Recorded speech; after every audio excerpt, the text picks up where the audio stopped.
Hi, everyone. This is Nitish from Everest Group. I'm glad that you could join us today. We have a very exciting chat and a conversation lined up for the next few minutes with my colleagues Vani and Mayank, and I can't wait to share that with you and also get your reactions to this. Today, we will be talking everything in the world of marketing and experience, but more specifically, as an enterprise, as a buyer, how do you source for these technologies and these services? So my name is Nitish. I'm a partner with Everest Group. I've been with the firm for a little over a decade now. I lead our marketing and experience practice globally, which touches upon everything we do to help CMOs as well as chief information and technology officers make the right decisions from an experience perspective. I have with me my colleagues Mayank and Vani. I'm dialing in from London today. But one of the things we always do, which is almost a tradition at Everest Group LinkedIn Lives, is to ask our audience an icebreaker question. Today we wanted to come up with something fun related to marketing and experience and the whole world around it. So we want you to share the most recognizable or maybe your most favorite tagline, from a brand, from an experience that you love to share with us. So please put your comments in the comments window and we'd love to see more. And I also can't wait to hear what Mayank and Vani think. I was in the run up to this thinking about taglines that I love, and it was a tough one because there are so many different ones that have stood the test of time. The one that really stands out to me is Apple. Think different, just because of two things. One, I think the simplicity and the fact that it's intuitive. So it's been around, since Jobs' time, and it still resonates. And the second is, how it's also been timeless. It was relevant in the 90s. It was relevant when the iPod came out, and I'm dating myself by saying this, but it's also relevant as we think about Apple Intelligence today. So think different would be the tagline for me. But Mayank, while I have you, why don't you tell us about your favorite tagline and introduce yourself, and then we'll get Vani to do the same. Sure, sure. I think my favorite tagline would be it's ubiquitous when it comes to brand taglines, which is Nike's "Just Do It." It's sweet and simple, It communicates the message very well. It's a sports apparel brand. It has everything to do with physical activity and just being in the moment. So I really love that as a tagline. As for my introduction, hey, hi everyone, I'm Mayank Chaudhary. I'm a senior analyst and I'm looking forward to talk about anything and everything to do with marketing and experience, vendor sourcing considerations. Wani, what is your favorite tagline? Sure. So my favorite tagline would be from L'Oreal, which essentially is "You're worth it." And although, it sounds very simple, but when you think of a beauty brand saying that when it comes to any woman, and you say that every penny that you spend on any product or for beauty, you're actually worth that product. So I think that's something that really resonates with me and most of my friends as well. So yeah, that's quite interesting. Other than that, yes, for my introduction, my name is Vani.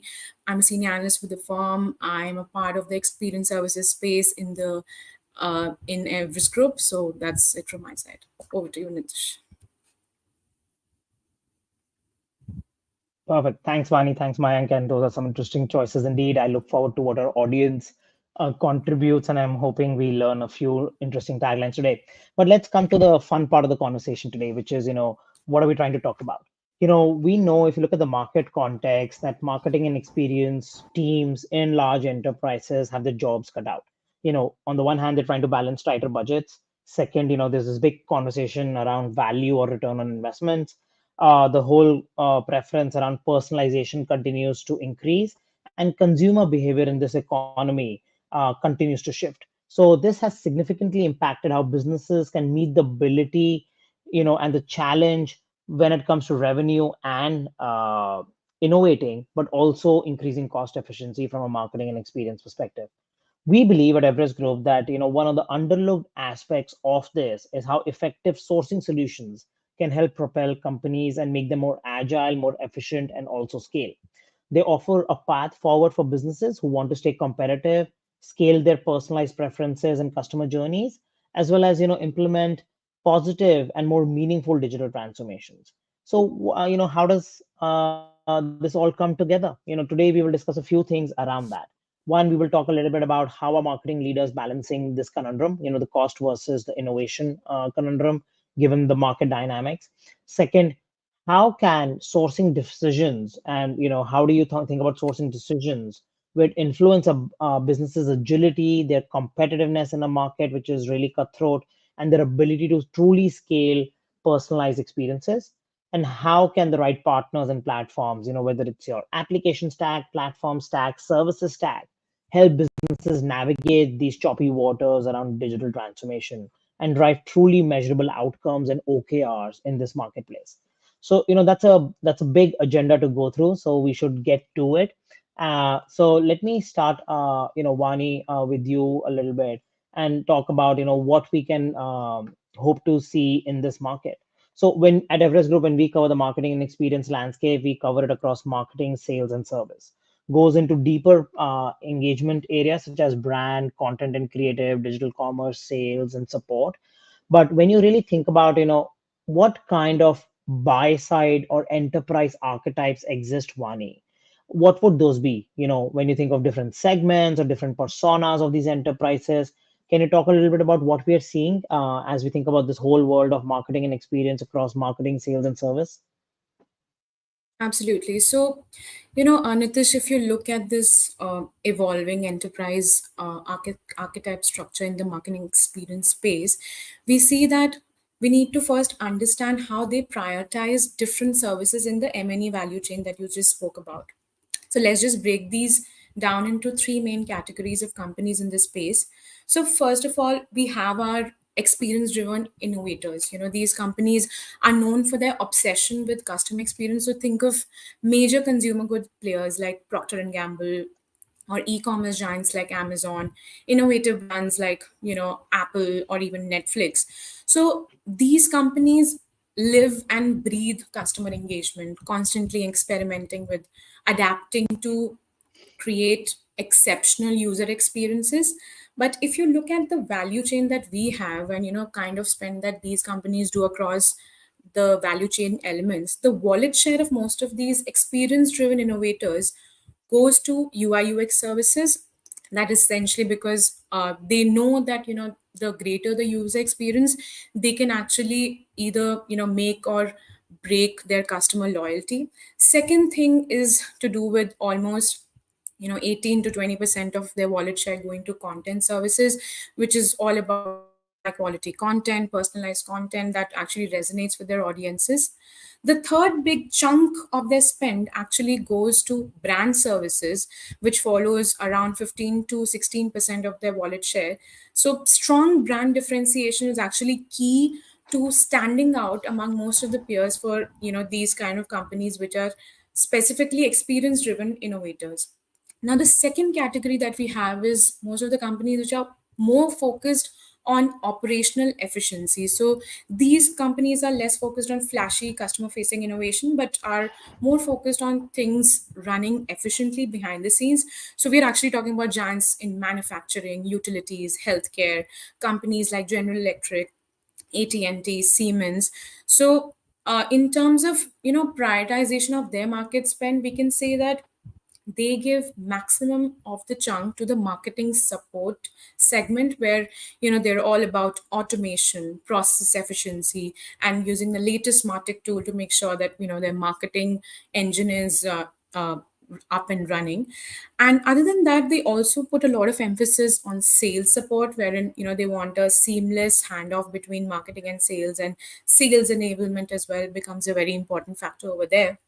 Other than that, if you look at campaigns, most of their campaigns are not run like experience driven innovators. Over here, they are mostly focused on building ROI, cost effectiveness, and less about creativity. So if you look at even UI/UX for these guys, it's going to be less than almost 7 to 8% of their spend, which is because most of the focus that these guys have is on functionality and reliability of the user experience, and not so much about the fancy designs that most of the experience driven innovators have.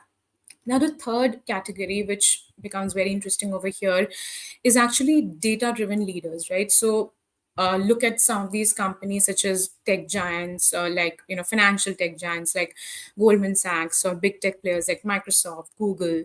So most of these companies, rely a lot on customer data, and customer data becomes like the most valuable asset for them, and partnerships as well are central for their strategy. So when you talk about their spend, we see almost, data analytics contributes to one fourth of their entire wallet share, almost 25 to 26%. They really rely on sophisticated data platforms and market platforms for actionable insights for their businesses.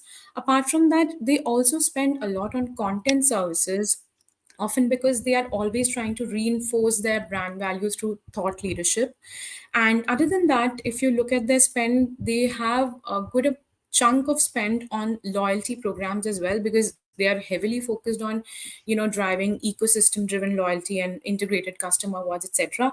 So these are the top three categories, that, or you can say that, three categories if we try to define the entire uh, enterprise archetypes that exist currently in the M&E space. But while we're talking about enterprise archetypes, we also need to understand what is happening with the service providers. So, Mayank, why don't you talk about some of the service provider archetypes that are operating in the M&E space for us right now? Sure.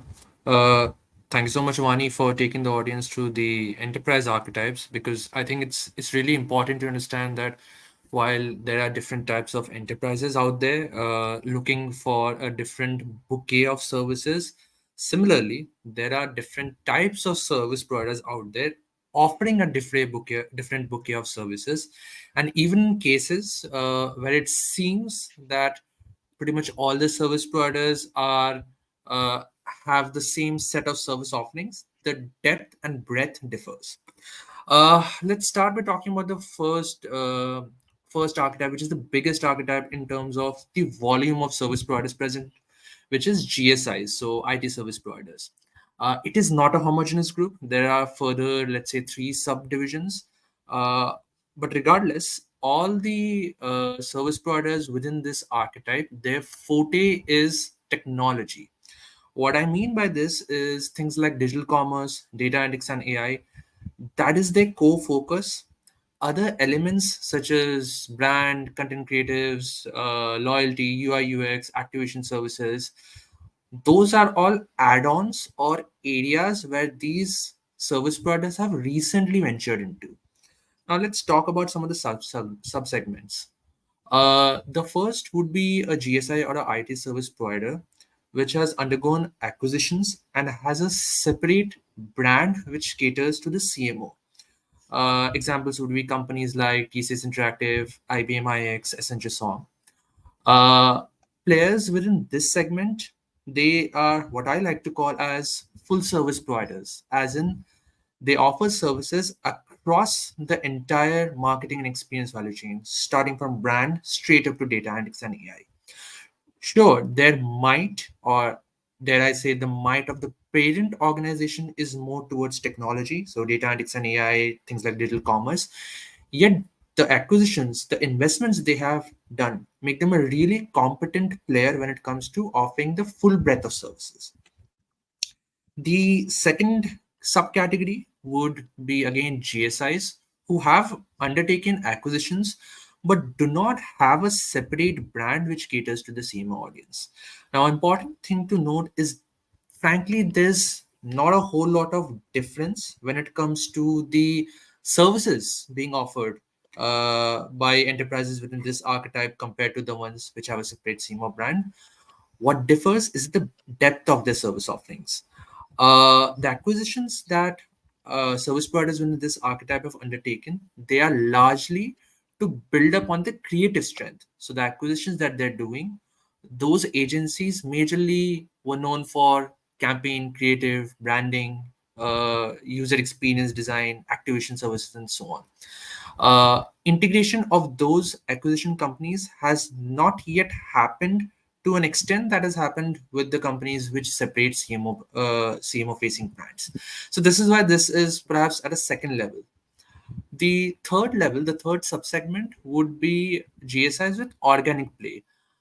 These are companies who have consciously taken a decision not to undergo an acquisition, but rather invest those dollars in order to build the capabilities in house. The fact is, players within this segment majorly focus on the tech side of things. So, beyond data analytics and AI, beyond dealing with customer data, a whole lot of digital commerce implementations, they do not have a significant enough play when it comes to the creative side of things. So this is the first cohort, GSIs, divided into three subsegments.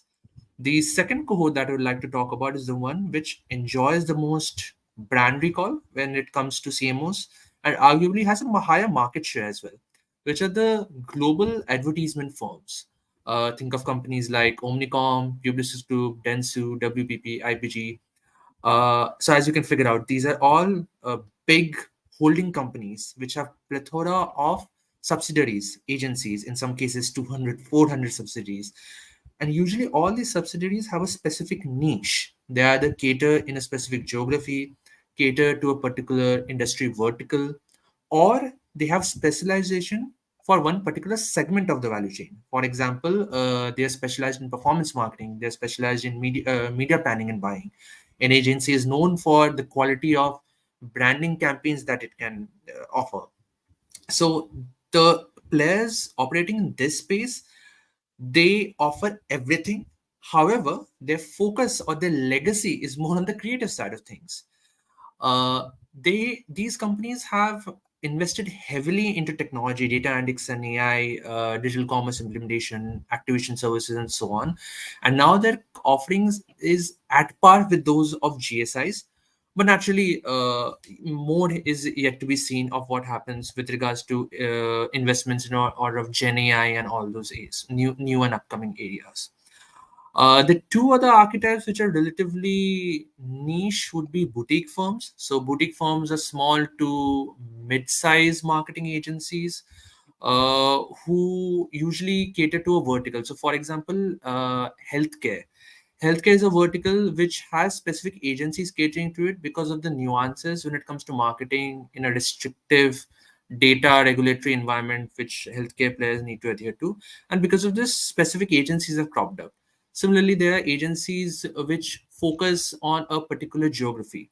And this is where boutique players come in who can act as supplement or partner with the GSIs or the larger marketing agencies, but standalone, they may not be suitable for an enterprise's vendor landscape. The final category is that of consulting players. So think of MBB firms.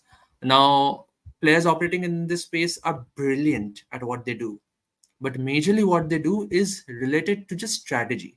So when it comes to any strategy related work in the marketing experience space, you could benefit greatly if you were to partner with such a firms. But beyond that, the operational stuff, the implementation, for those things, you need to perhaps look for a GSI or a broader marketing agency.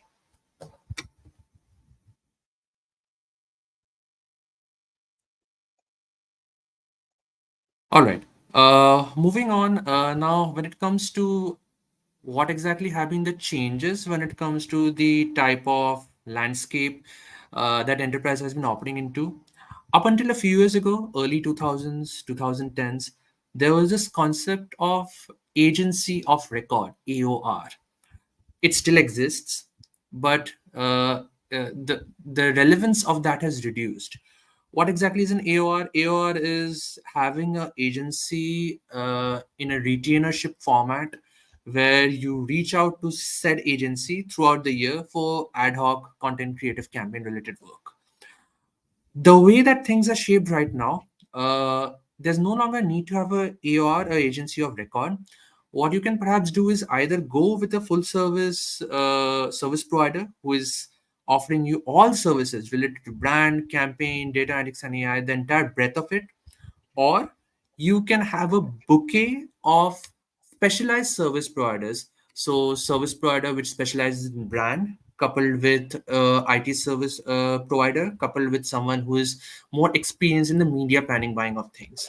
What this means is that enterprise leaders now have a whole lot more option when it comes to playing around. with the permutation and combination of the service provider landscape that they would like to have. Now, we have discussed enterprise archetypes, we have discussed service provider archetypes, and it is quite clear that a marketing leader of today has a whole lot of choice. But choice alone should not be a reason of how you end up deciding on your ideal vendor portfolio. There are also some macroeconomic factors that you perhaps need to look into before making such important decision. Nitish, I know you have been talking to a whole lot of enterprise leaders throughout the past few years, and there's a whole lot of chatter around the things that you previously mentioned around ROI, when it comes to the geographic location from where the services are being delivered.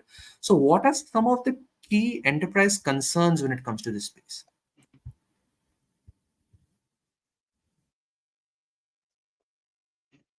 Yep. So, Mayank, I think that's a good point, and I agree with the archetypes of those segments of providers that you also spoke about. When it comes to CMOs or marketing and experience leaders on the enterprise side, I think they're dealing with a multitude of the concerns as you think about the market. But I think there are two things which really stand out. You kind of mentioned one of them already. I think when it comes to what I'd say is resource allocation or budgets amidst this economic uncertainty, I think that's a big concern. So they have to do more with less. I think we're seeing this across the board when it comes to the CMOs that we work with, but also the marketing and experience leaders we generally talk about. And the second question is really this question around the big V, right? Value or return on investment. So when it comes to resource allocation or budgets, what you really see is total marketing spend is not increasing at the same rate. It might be a few percentage points here or there, but there's a big change in the spend or the composition of that spend. And that's what they're trying to navigate. So they're trying to do more with less. They're also trying to do differently with the same amount of budgets.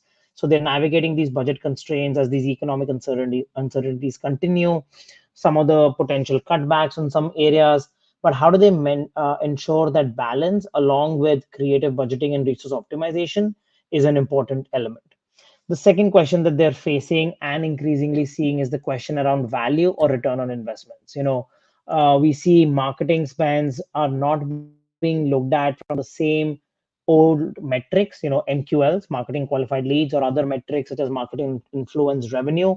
They're looking for more tangible link of marketing to business benefits. Not everything will be revenue related, but often is growth related. So how can marketing and experience lead to more, better, more sustainable or sticky growth is one of the things that they're grappling with. So it means that how we measure that spend, so the OKRs or the objectives and key results on that spend needs to change. It can't be the prism that we've had historically around this. So I think when comes to budgets, but it also comes to ROI or value, I think that's fundamentally changing, and I think it's causing a shift, but also an evolution of how they're measured. The last thing I'll say is if you put all of this together, it also means that the role of marketing and experience is changing, in the enterprise. On a previous version of a LinkedIn Live like this, we spoke about how CMOs are now becoming chief customer officers, chief sales officers. So that's really, a sign of that shift as well. Yep. So now when it's interesting if I look at the conversation today, we've spoken about, what the clients are facing. We've spoken a little bit about providers. We've spoken about different client types. Vani, let me bring you in, right? When it comes to not just the service delivery model, but the technology delivery model, do you see that evolving or changing? We've spoken about some of those changes, but can you maybe talk a little bit about how we believe the way this is delivered from either from a software platform or services perspective? How will this evolve? Sure, Nitish. So, in the past, if you see, creativity and technology have, operated separately with different teams or different marketing teams, which is creative on one side and technology on the other. But today, that is not the case anymore. They're increasingly intertwined, and technology is actually amplifying creativity by enabling new forms of storytelling, personalization, and engagement. We're actually seeing a lot of possibilities in the marketing space where tech isn't just an enabler, but it is actually becoming a creative partner. So think of interactive experiences that we witness these days, like hyper personalized ads, immersive augmented reality campaigns, or even AI generated video content, right? So these aren't just marketing gimmicks anymore. They're actually powerful ways to connect with audiences at the deeper level. And this level of experience crafting is actually possible only through a seamless blend of creativity and technology. So when you talk about how the market is, or the enterprises are expecting the services to be delivered, they are actually expecting service providers to have end to end service capability when it comes to creativity as well as technology. And especially AI and Gen AI, have a huge role to play over here when you talk about this particular marriage of tech plus creativity. So if you break that down, you actually can see that in terms of automation of routine tasks of creative teams, right? So AI can actually handle repetitive tasks like data analysis or audience segmentation, which actually frees up a lot of creative teams to focus on high level big picture thinking stuff related to developing new campaign ideas or exploring novel ways to connect with their audiences. Other than that, uh, also I would like to say that over here we are not just talking about AI taking jobs or AI not collaborating, but here AI is actually becoming a partner with most of the creative teams. So other than that, if you talk about content creation, Gen AI models like ChatGPT or DALI and even other models, they're actually changing the game in the entire industry by co-creating with human teams. So AI can now generate everything from uh, a copy, a draft copy that a creative team member would generate, or images or video clips, and add scripts as well based on the inputs from marketer. So inputs from marketer again becomes a key over here. Other than that, enhancing overall experiences becomes very relevant in terms of Gen AI. So interactive experiences as well as experiences like a fashion retailer that is using Gen AI to create virtual fitting rooms or try-ons for outfits digitally.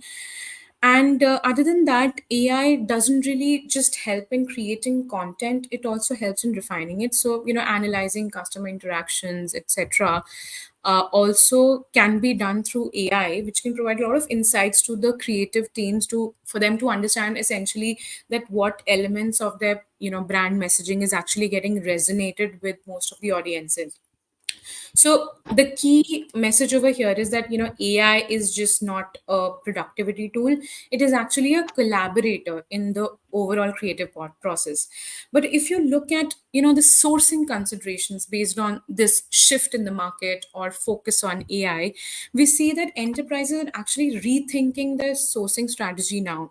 So first things first, the demand, there is a huge demand for integrated AI offerings from service providers as well as agencies. So enterprises are increasingly looking for partners that can integrate AI seamlessly into their creative process. So traditional agencies without having advanced AI capabilities may start to fall behind, as enterprises are seeking most of the players who have who can offer best of both worlds from the creative insights as well as sophisticated AI tools.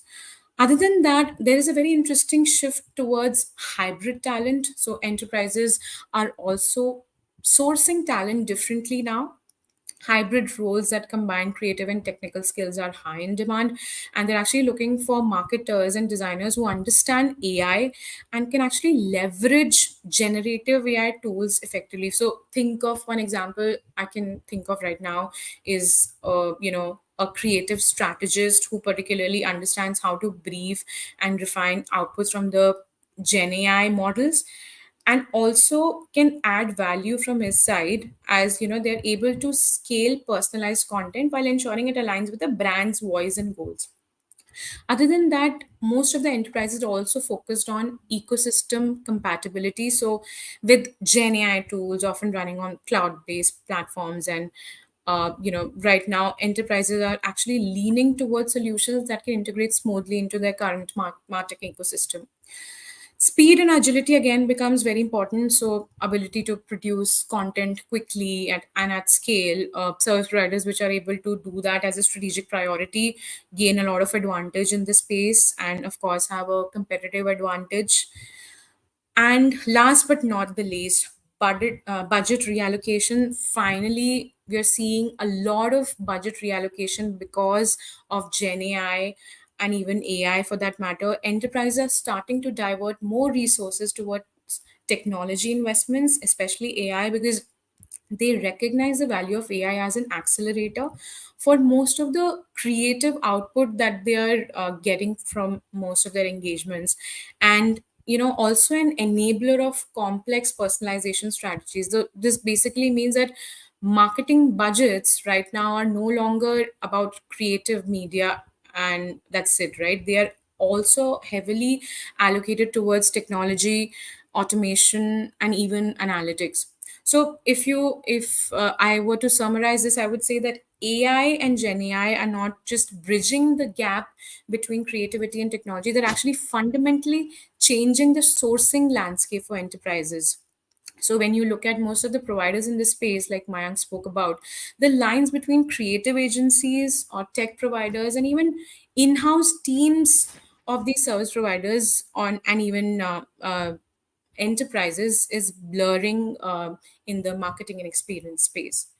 So I think we are almost at the end of the session. Mayank, before we conclude, any final thoughts from your side on how you see this market evolving? I think the point that you raised about AI is really important, but I would go one step further and say that uh, in 2025, some of the key things that enterprises will look into is, of course, market rationalization, but also overhauling of their entire marketing operations model. See, there are some large enterprises which have outsourced a big chunk of their marketing operations to a service provider or a marketing holding agency. Now, there were a whole lot of processes, mainly on the creative side of things, which required a whole lot of manpower. So, people using pen and paper to come up with ideas in the creative space. Now, what Gen AI and AI has done is there's now a reduced need for for so many people working on a given thing. So, staffing need is going to go down, which means that service providers whose bread and butter was possibly providing just staffing for operation related elements, they will have to pivot. Second, when it comes to again market rationalization, sure, enterprises anyways undergo market rationalization in a periodic time, but this time, when they will undergo their market rationalization exercise, they will realize that maybe the products that they have currently onboarded into the landscape, they are not the best. Maybe they are not the best in terms of providing the AI features which competing products can provide. What this means is that service providers have an opportunity to now enter into the marketing landscape of enterprises previously that they were not a part of, or even if they were part of the vendor landscape of an enterprise, they now have the opportunity to innovate, upsell, cross sell, make changes, long lasting changes within the market landscape of this enterprise. And I think this is all because of the changes that AI and Gen AI have brought in. As you rightfully spoke, there's a whole lot of automation which has been brought in. Now, automation is again not new. Within the data analytics space, automation has existed for a while, but within the creative space, it is new.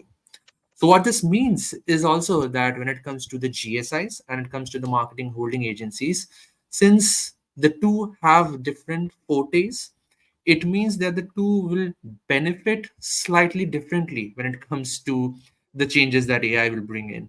I'll not go into the nuances of which cohort will win over the other, because the fact is it really depends upon the individual service provider, the strengths and weaknesses that they bring to the table.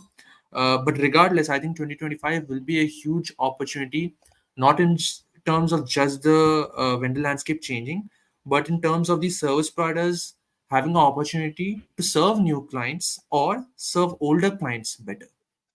Nitish, what is your view on this?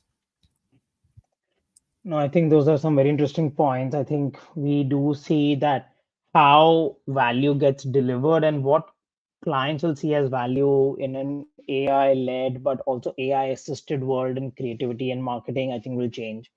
But I think the winners of tomorrow, Mayank, as you said, from a supplier or a partner perspective, are very different. I was reflecting on some of the questions we received before this LinkedIn Live, and if there are other questions live, we are happy to take them. Please put them in the comments box below. You can also reach out to us as a follow up. But one of the questions we received, and maybe it's a good way to end this, Mayank and Vani, is really around, going back to the title in terms of what we want to do from a sourcing perspective. So, how do you buy these technologies and these services around marketing and experience?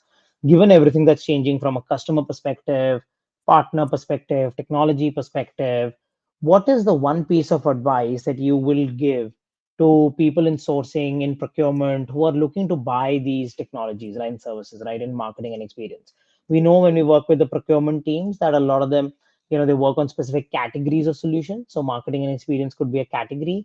So would you have one piece of advice, both of you, in terms of what they should do to be more effective at their job, given all of these changes that you're talking about? So Vani, why don't we start with you? So, one thing is that, as we spoke about this marriage of tech plus creativity, most of these service providers, which have, essentially focused on technology all this while, are moving towards the creative side and vice versa for the design agencies. So, first consideration from my side at least would be to have a provider on board which has end to end capabilities across these both categories. Correct. I think that's a helpful piece of advice. And I think how do you bridge the gap between both worlds and do it well, Absolutely. I think is an important thing. Mayank, what about you? Oh, I think I would. I know you should not buy a product based on future promises, but regardless, I think my advice to enterprise leader would be to look at the investment roadmap that some of these service providers, marketing agencies have. The reason I point this out is because early 2023, a whole lot of service providers made a whole lot of promises, billion-dollar promises in terms of investments into various areas throughout the entire value chain. Of course, focus more on AI, but still across the value chain. What I, as an enterprise leader, would look at is A, have those promises been met? And B, 2, 3 years down the line, which are the sub verticals where the investments are being made? Is the given service provider, which is very strong when it comes to, let's say, loyalty, going to invest a whole lot in activation services? If that is the case, and if I as an enterprise also want to enter or increase my media planning and buying budget 2, 3 years down the line, then that is the service provider I will go with. So before making a decision for today, you need to have clarity on the direction you want to take your enterprise within the next 3, 4, 5 years, and how can the service provider support in that journey. Got it. No, I think those are very interesting points. My only piece of advice, maybe not repeating what you both have said.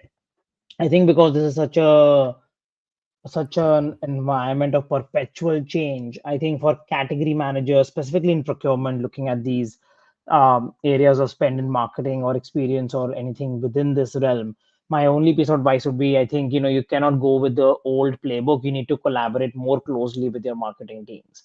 Right now, in this environment, yes, there will be a certain category of spend which is steady state, where you can just do a playbook. Let's say you need to buy or procure a CDP or a customer data platform. But I think where it's increasingly getting to is your marketing teams are coming to you with symptoms of a problem or an objective. They're not coming to you with the knowledge of the disease.